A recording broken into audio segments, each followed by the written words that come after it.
Hi అందరికీ నమస్కారం. నిన్న పాకిస్తానీ ఉగ్రవాది తెహ్వూర్ హుస్సేన్ రాణా అమెరికా అప్పగిస్తే భారత్ చేరుకున్నారు. నిన్న అత్యంత భద్రత నడుమ అతన్ని ఎన్ఐఏ అదుపులోకి తీసుకుంది. ఎన్ఐఏ విచారణ చేస్తోంది.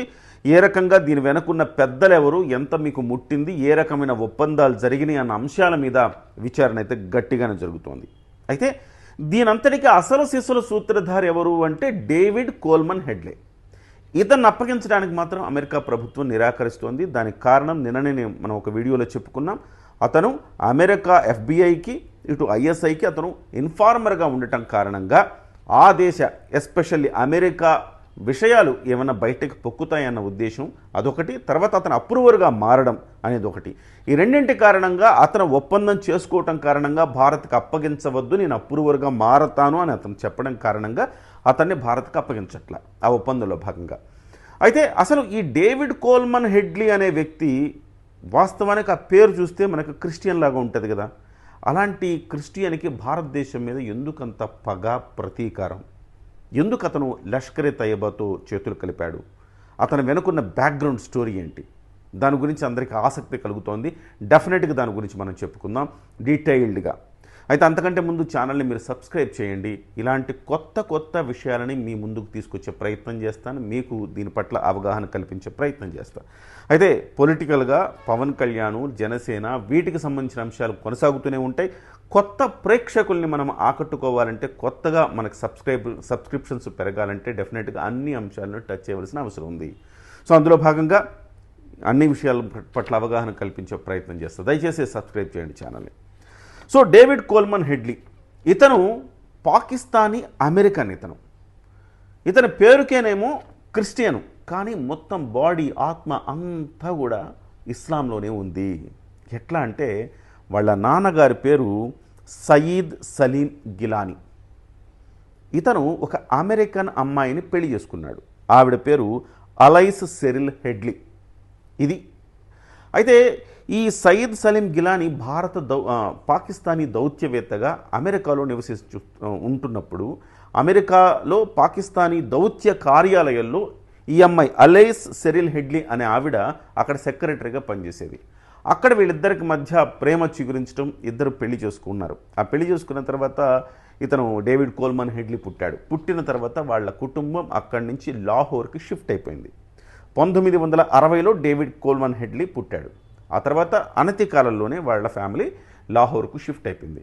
అక్కడే లాహోర్లో చాలా కాలం వాళ్ళు లాహోర్లోనే ఉన్నారు. అంటే డేవిడ్ కోల్మన్ హెడ్లీకి 17 సంవత్సరాలు వచ్చేంత వరకు కూడా వాళ్ళు అక్కడే ఉన్నారు, లాహోర్లోనే ఉన్నారు. కానీ వాళ్ళ మదర్ మాత్రం, అలైస్ సెరిల్ హెడ్లీ గారు మాత్రం అక్కడ పద్ధతులు నచ్చక, వాళ్ళ సంస్కృతి సంప్రదాయాలు ఆమె జీర్ణించుకోలేక అక్కడి నుంచి వెళ్ళిపోతాను అంటే పాకిస్తానీ సంప్రదాయాల ప్రకారం పిల్లలను ఇవ్వము అని వాళ్ళు చెప్పారు.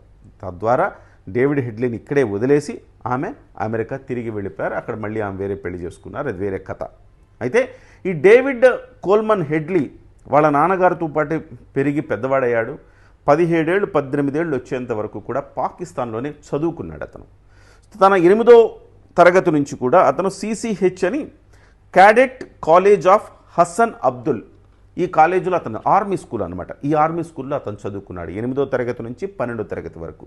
సో ఈ మధ్యకాలంలోనే ఇతను తెహ్వూర్ హుస్సేన్ రాణా అనే వ్యక్తి పరిచయం అయ్యాడు. ఇద్దరు క్లాస్మేట్స్ 8వ తరగతి నుంచి 12వ తరగతి వరకు 4 ఏళ్ళు 5 ఏళ్ల పాటు కలిసి చదువుకున్నాడు. అక్కడ వాళ్ళిద్దరి మధ్య ఫ్రెండ్షిప్ చిగురించింది. అయితే డేవిడ్ కోల్మన్ హెడ్లీ ఆమె సవతి తల్లి పోరును భరించలేక 17-18 ఏళ్ళు వచ్చిన తర్వాత తిరిగి సొంత తల్లి దగ్గరికి వెళ్ళిపోయాడు. అంటే అమెరికాలోని ఫిలడెల్ఫియాకి వెళ్ళిపోయాడు.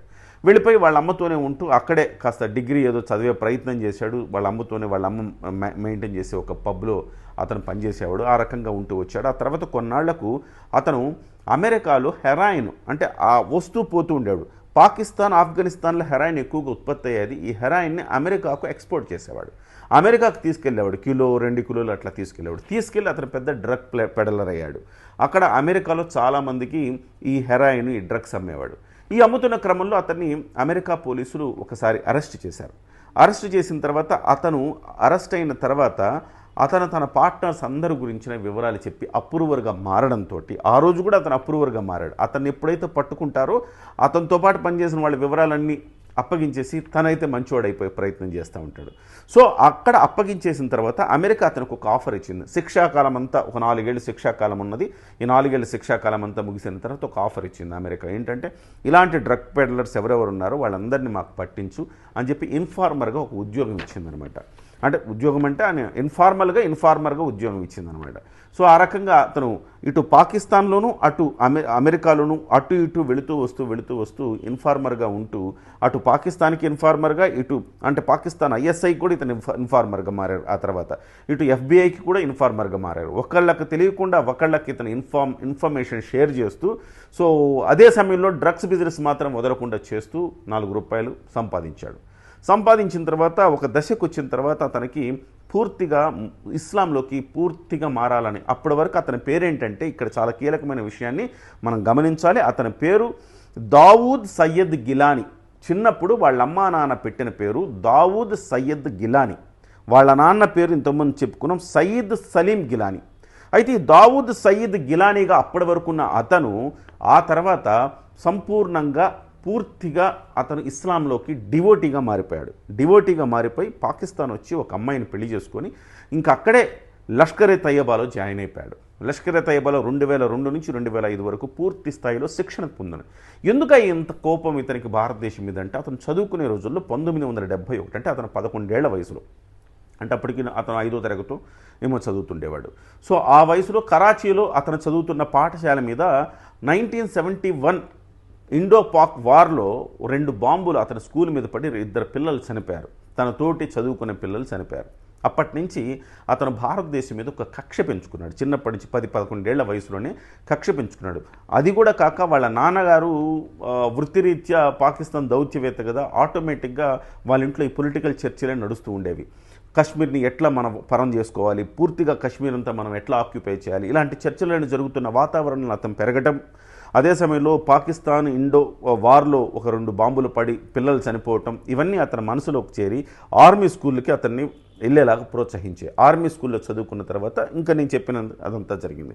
సో టోటల్గా అక్కడికి వెళ్ళిన తర్వాత లష్కర్-ఏ తోయబా ఏం చేసిందంటే, నువ్వు ముస్లింగా ఉండి అటు ఇటు తిరుగుతుంటే నీ మీద ఉగ్రవాదన్న ఒక అలా అనుమానం వచ్చే అవకాశం ఉంది, కాబట్టి నువ్వు ఇక్కడ నీ పేరును మార్చుకోవాల్సిన అవసరం ఉందంటే ఆ తర్వాత అతను వాళ్ళ అమ్మగారి పేరును దాన్ని అనుసరిస్తూ ఒక పేరు పెట్టుకున్నారు, డేవిడ్ కోల్మన్ హెడ్లీ.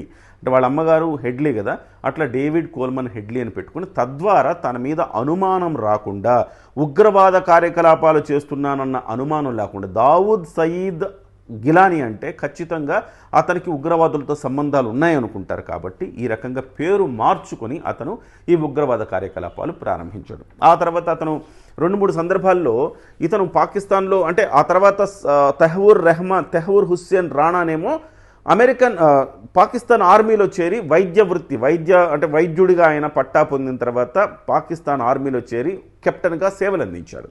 ఇతనేమో డ్రగ్ పెడలర్గా ఎక్కడ పడితే అక్కడ అరెస్ట్ అవుతూ మళ్ళీ బయటకు వస్తూ మొత్తం మీద ఇతను లష్కర్-ఏ తయ్యబాకి వెళ్ళిపోయాడు.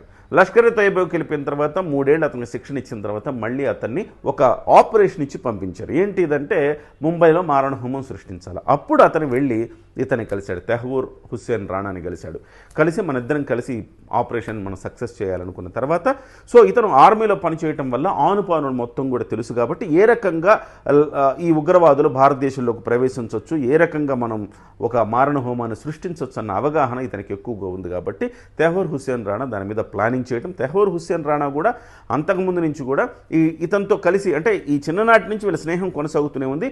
వీళ్ళు ఒక ట్రావెల్ ఏజెన్సీ పెట్టుకున్నారు, ఒక ఇమిగ్రేషన్ ట్రావెల్ ఆఫీస్ అమెరికాలో పెట్టుకొని ఆ ఆఫీసు మాటున డ్రగ్స్ వ్యాపారం చేసేవాళ్ళు. తెహ్వూర్ హుస్సేన్ రాణా కూడా అతను కూడా ఇతని వల్లనే డ్రగ్స్ అలవాటైన, ఇద్దరు కూడా డ్రగ్ ఎడిక్ట్లు, at the same time drugs సరఫరా చేసేవాళ్ళు.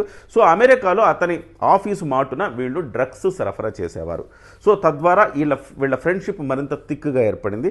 ఆ తర్వాత వీళ్ళు ఈ మారణహోమానికి వీళ్ళు పథకం రచించారు. ఏదేమైనా అంటే ఇంతకుముందు ఏ రకంగా అయితే అతను డ్రగ్స్ సరఫరా చేస్తూ పట్టుబడితే తన పార్ట్నర్స్ పేర్లన్నీ చెప్పించి వాళ్ళని లోపలేయించారు. వాళ్ళకేం 10 ఏళ్ళు జైలు శిక్ష, 4 ఏళ్ళ జైలు శిక్షతో అప్రూవర్గా మారినందుకు బయటపడ్డాడు.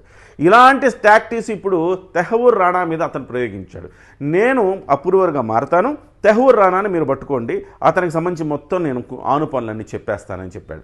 చెబితే దానికి తగ్గట్టుగా నేను చెప్పినందుకు నాకేమిస్తారు అంటే, అతనికి ఏం కావాలంటే నన్ను భారతదేశానికి కానీ పాకిస్తాన్కి కానీ డెన్మార్క్కి కానీ అప్పగించకుండా నాకు ఒప్పందం ఇవ్వండి.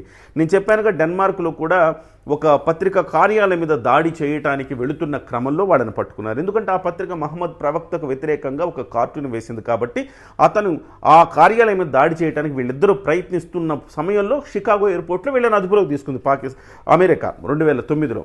సో ఇతను ఏం చేశాడంటే తెహ్వూర్ హుస్సేన్ రాణా గురించి మొత్తం చెప్పేసి ఇతను అప్రూవర్గా మారిపోయి ఇతను కొంత శిక్ష తగ్గించుకొని ఆ తర్వాత ఈ రకమైన చట్టబద్ధంగా ఒక ఒప్పందం రాసుకొని అతను మొత్తం డీటెయిల్స్ అన్నీ కూడా చెప్పాడు.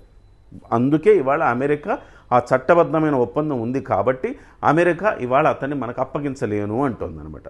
ఓవరాల్గా ఈ తెహ్వూర్ హుస్సేన్ రాణా నుంచి మాత్రం కీలకమైన సమాచారాన్ని ఇప్పటికే రాబట్టే క్రమంలో ఎన్ఐఏ ఉన్నట్టుగా తెలుస్తుంది. ఏదేమైనా ఒక మంచి సమాచారాన్ని రాబడితే పాకిస్తాన్ని అంతర్జాతీయంగా ఒక దోషిని చేసే ఒక అవకాశం మనకు వచ్చినట్టే.